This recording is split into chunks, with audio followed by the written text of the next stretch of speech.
Hello and welcome to End Goals, an LCMS Youth Ministry podcast. I'm host Reverend Mark Kiesling, and I'm with DCE Juliana Schultz. We are here to bring parents, church workers, and lay leaders discussions and resources to help your youth ministry meet its end goal, which is young people who are disciples of Jesus Christ for life. Today we're going to talk about supportive adults. If you've been listening along, you know that we have been going through the 7 practices of healthy youth ministry. And right now you've already heard the episode with Haley Joe just a few episodes ago about engaging supportive adults in her congregation.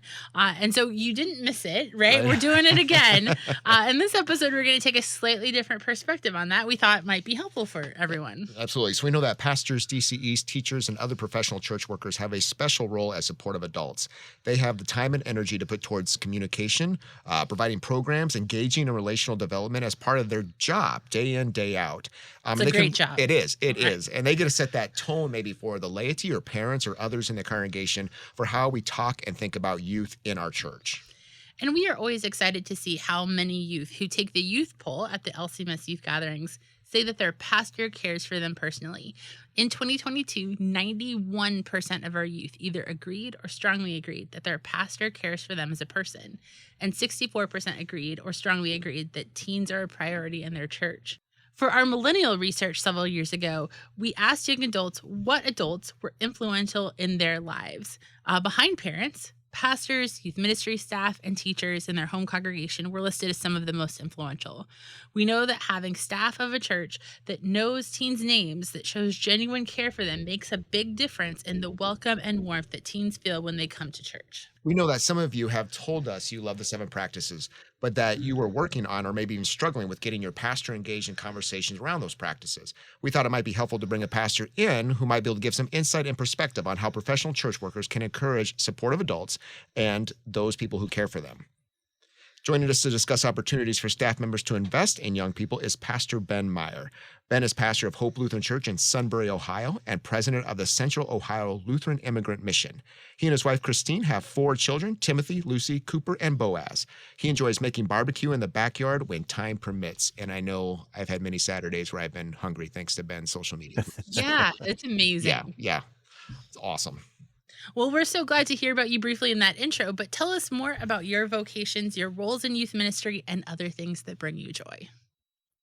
Yeah, I get to serve at Hope, which means, it's not a real large congregation that allows for me to serve in all kinds of different ways. So I get to work with the older folks and the youngest in the congregation and everybody in between, which is one of the things I really enjoy. I really love that I get to work with all age groups, and intergenerational ministry really is important to me and how we go about things. And in the last 7 years, we've also been working hand in hand with Ebenezer Ethiopian, which is a congregation down in Whitehall and in the Columbus area.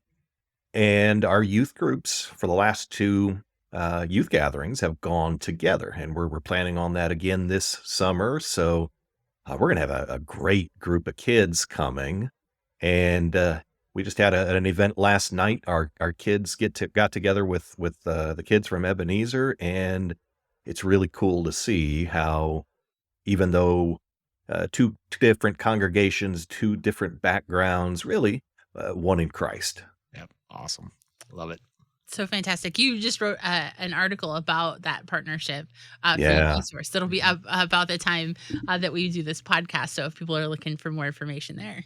So one of the things we love to hear from youth ministry leaders is about their junior and senior high school years. Can you share for us how Jesus used a key moment or moments or people to keep you close to him or the church? Yeah, during my my junior and senior year, really end of my junior year, I was really praying about where the Lord was leading. What was I supposed to do? And I was not going to be a pastor. I did not want to be a pastor. I'm a pastor's kid. I saw the stress my dad dealt with. I said, no way, anything but that. I'll be a supportive lay person in the church. And the Lord had other ideas. I'm praying about it, but every time I go to church, I have adults from the church that are saying, yeah, you need to think about this. I think God is leading you towards being a pastor. And I was three-sport athlete in high school, played basketball and baseball and football. But at church, I was also in our choir.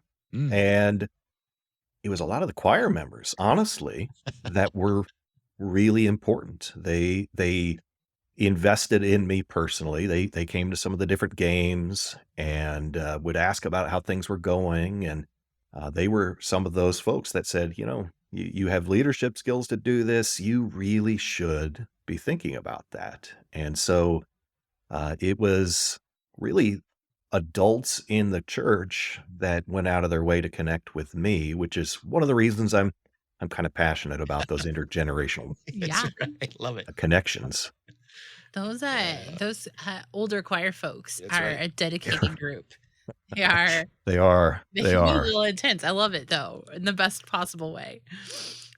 So what do you love about working with young people and their parents in your congregation and community? Well, I love the creativity and the questions that young people have, the honesty that they have. In confirmation class, the last couple of weeks we ran late because the kids started asking questions. It's the best. And at one point I said, okay, we got to keep moving here. But another said, hey, no, I know we got to keep moving, but can I ask this? Yeah, go ahead and ask. That's what we're here for. We gotta deal with whatever questions you have. So I love the honesty Mhm. and the questions that they are willing to ask, and the interest that they have. They genuinely do want to know about these things.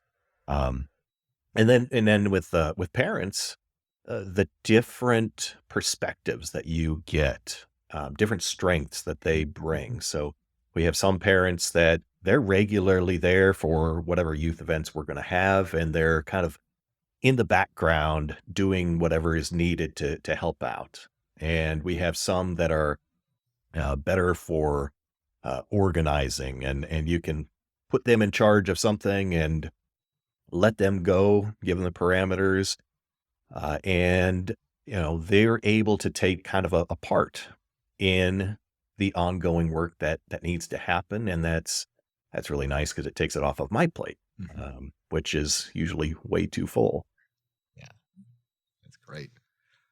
How might in that role, you're talking about the many things that you get to serve the different people, you get to serve different functions of pastoral office that you are working in day out office throughout that, are also commission ministers and what they're doing in their roles. How do you have a unique situation in your ministry to be a supportive adult to young people in your congregation? Yeah, as a church worker, as a pastor, I get to know all of the kids. I know every single kid, at Hope. I know the things that they're into. I know the personalities that they have. Um, and part of that is, if when you have them in confirmation, you especially get a chance to connect in a much deeper way, and they get to know your personality, and you develop some inside jokes, and um, that really that time together, Mhm. and time spent in God's word really does make a big difference. But I don't wait until they're in confirmation class for that. You know, I go out of my way with little ones to make sure to connect with them, partially just because, man, little ones are awesome. They're so much fun.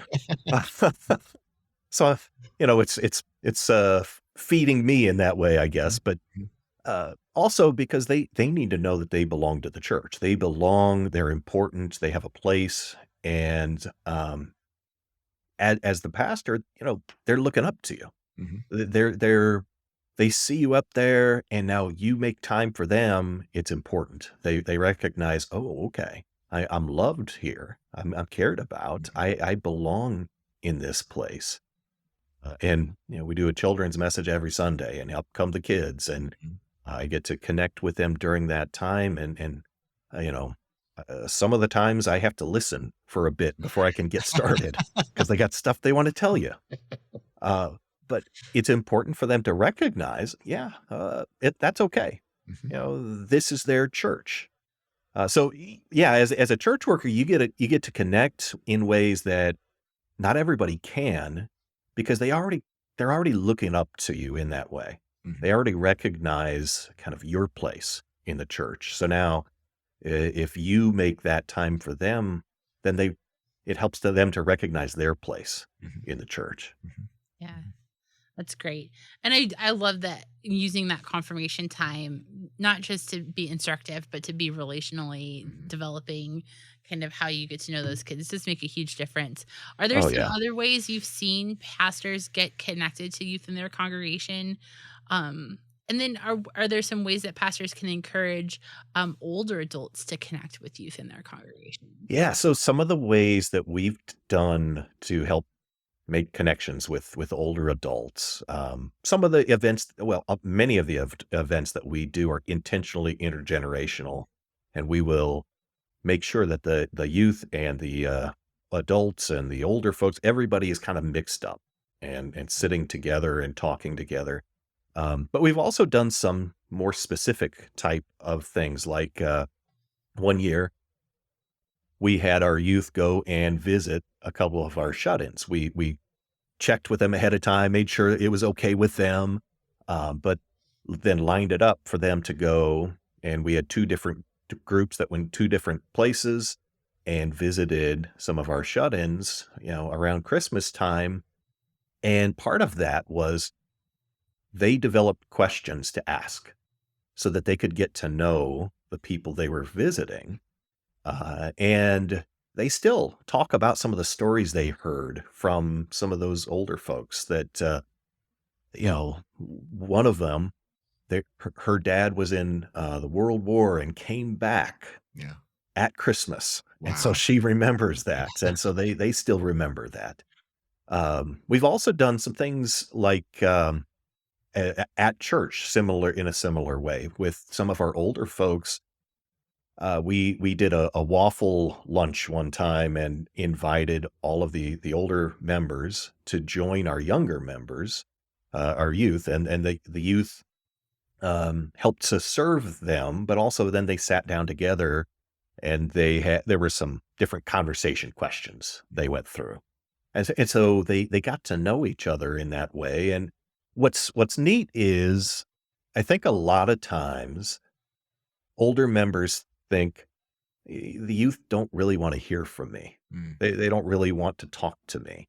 I'm just an old person. And the reality is they're really interested.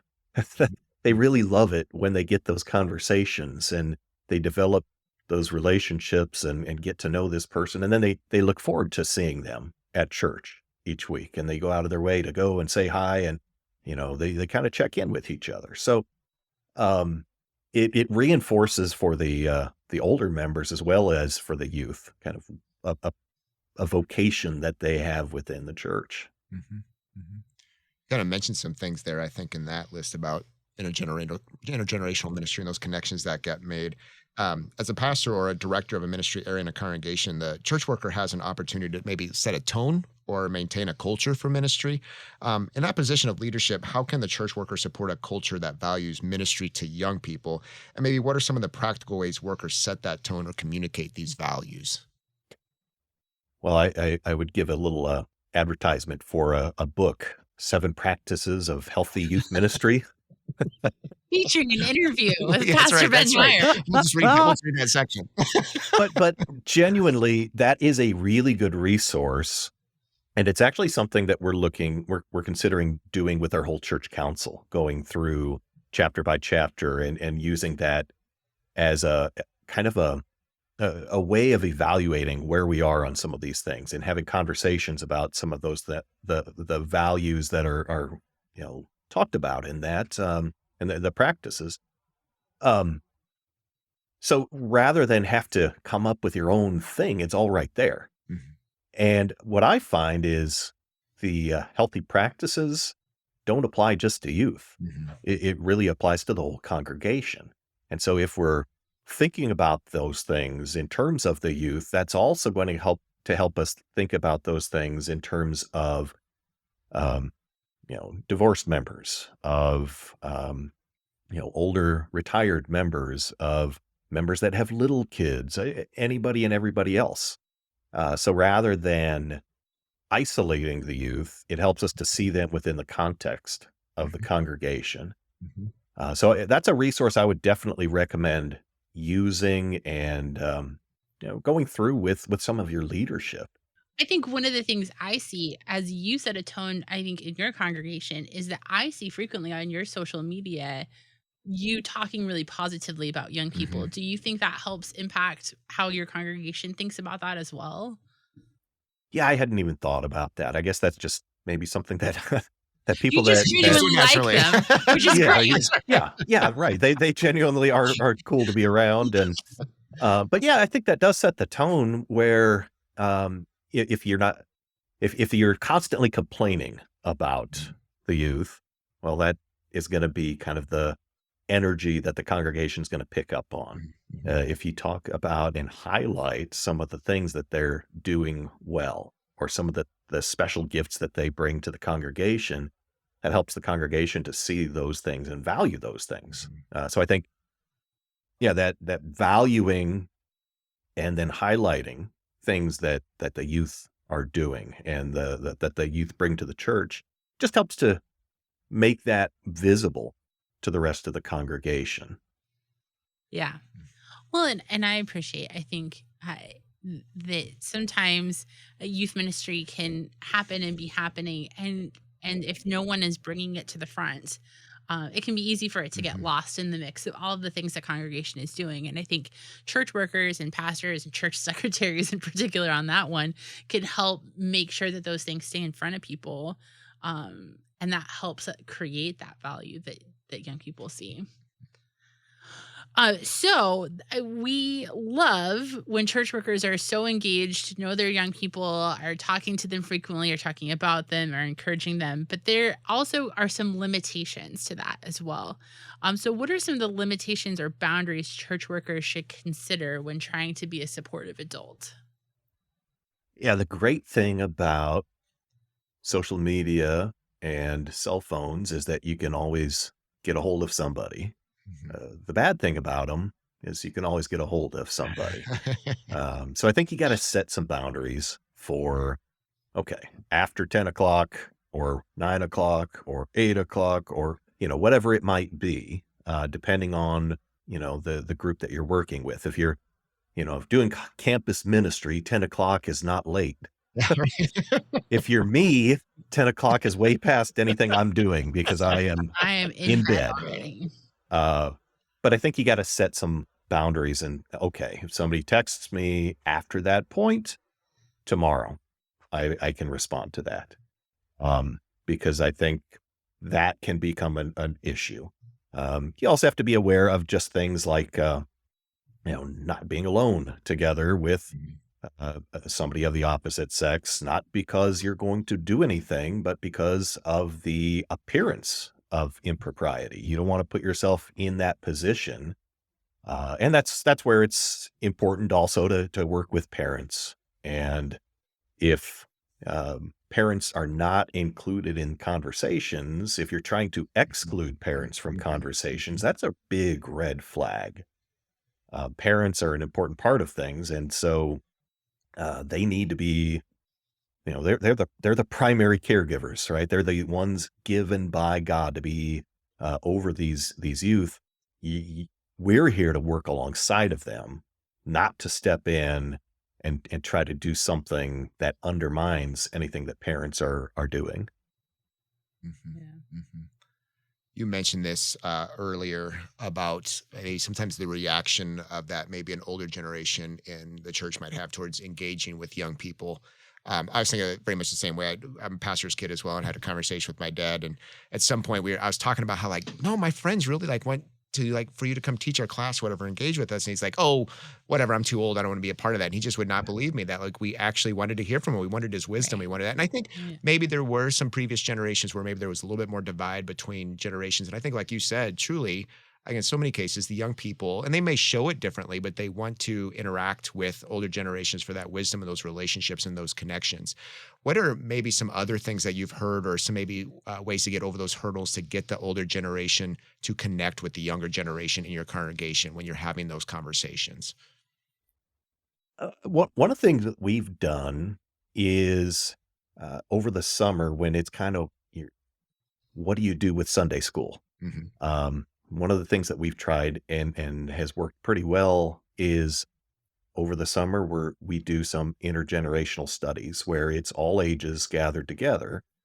And so now it just puts people in the position of now I'm with these young people, and I don't necessarily have to be in charge of anything or teaching it, but we are talking through these things together, Hmm. and it gets people a little bit more comfortable Hmm. in doing that. So there's some good resources for that again on the youth resource, right? Hmm. Of ways that you can actually do study together with different age groups, and it gives people a chance to connect and realize, oh, okay, I don't have to pretend to be anything that I'm not. Hmm. Hmm. That's one of the worst things I think adults can do is come in and try to be the cool guy, right? Hmm. You're not, and they know you're not. And the harder that you try to be, the worse it is. So just be who you are, but be interested in them. Have a curiosity Hmm. about younger people, and you'll find there's a lot there.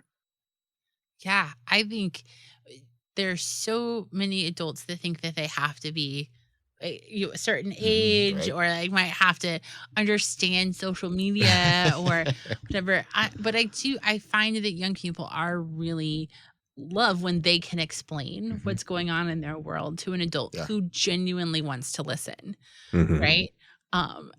And you don't have to.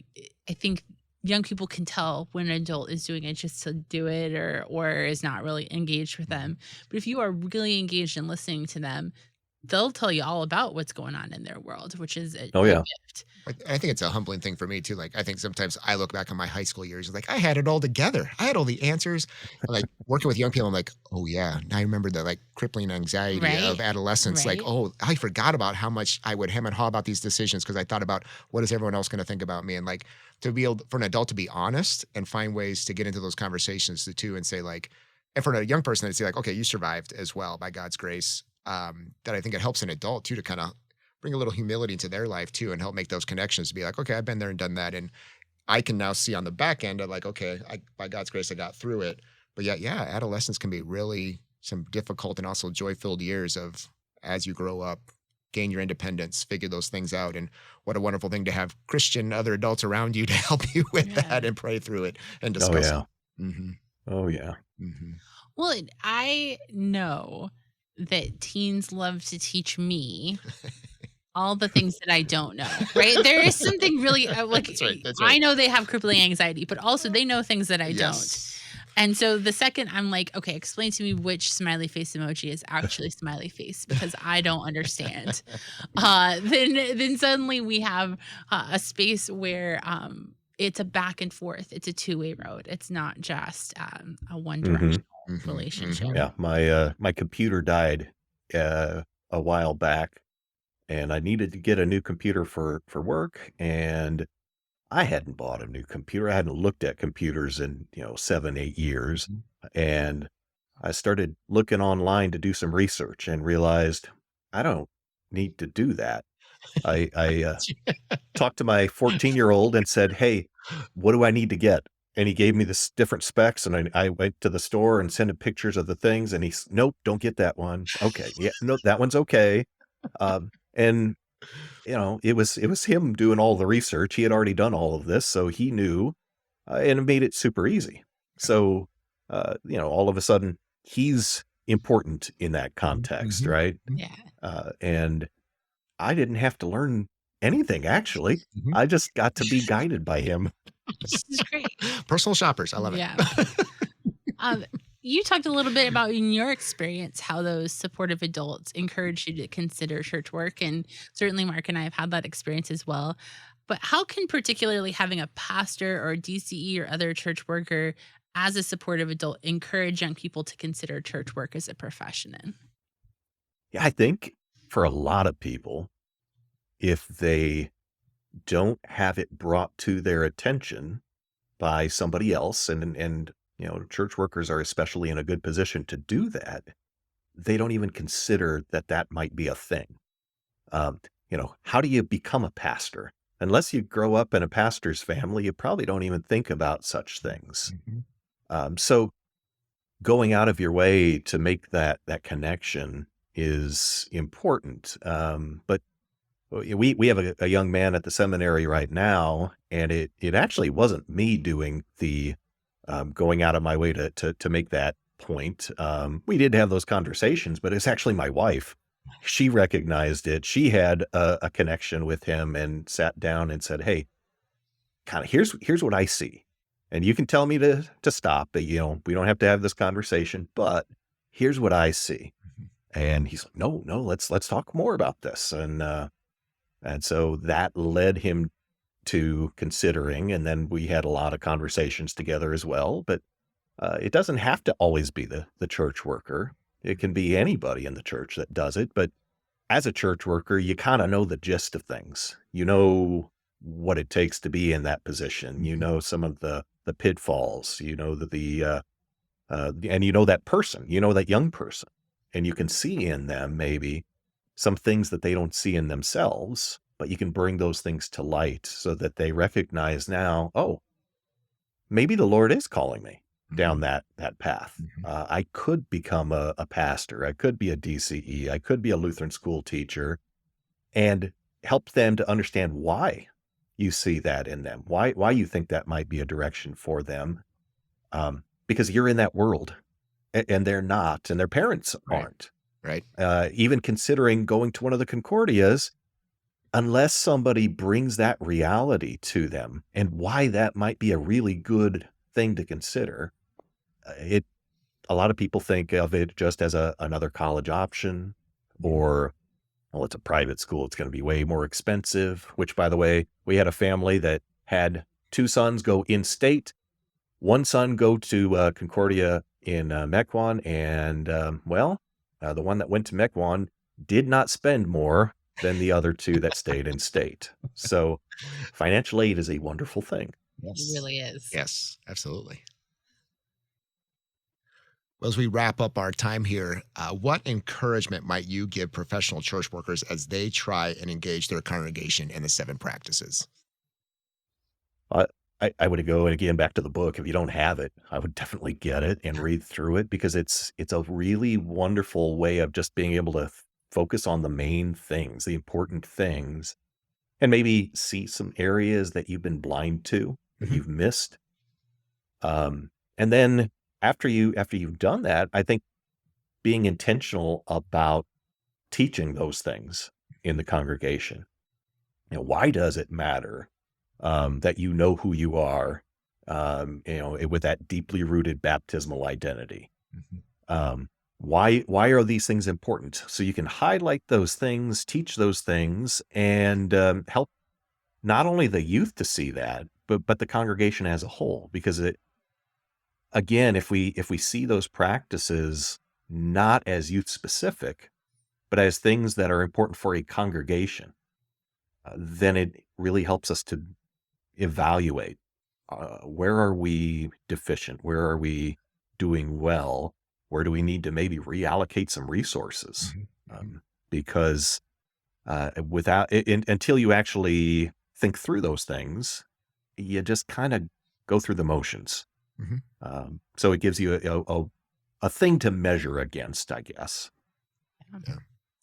Well, thank you so much for the way that you care for your young people there in at Hope and Ebenezer, Yeah. and we're grateful. We'll link in the show notes one of the intergenerational studies that you wrote for eSource, as well as some other resources.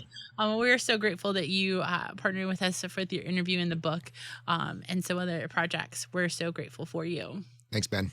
All right. Thank you.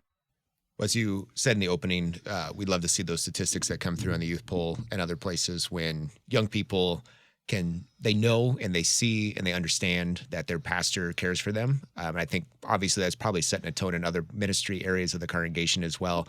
And I can only imagine how many ways pastors are showing their care for young people. That speaks to our commission ministers as well. Those times in God's word, knowing them by name, knowing how things are going in their life, being with them during good times and difficult times as well, and be able to express authentically the love of Christ in word and deed to young people. So thankful for many people who step into those roles, are great examples for us, are encouragers of us, and support one another in those roles too. So again, just thank you for those many people who invest in the lives of young people in those roles of commissioned or ordained ministers.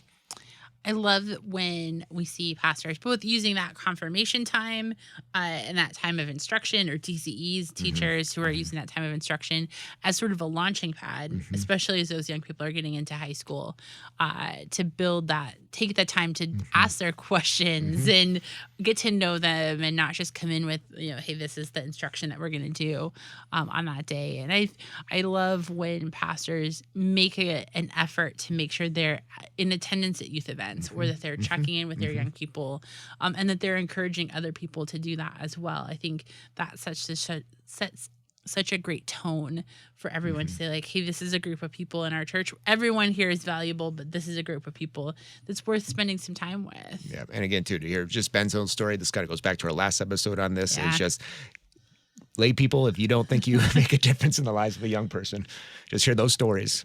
You might not see it day in, day out, but man, those questions, those prayers, those conversations make a huge impact. The Holy Spirit uses you for a young person to understand they're part of the body of Christ and that you care for them. And it's just a beautiful thing. So thank you for all that you do as supportive adults in loving young people as well.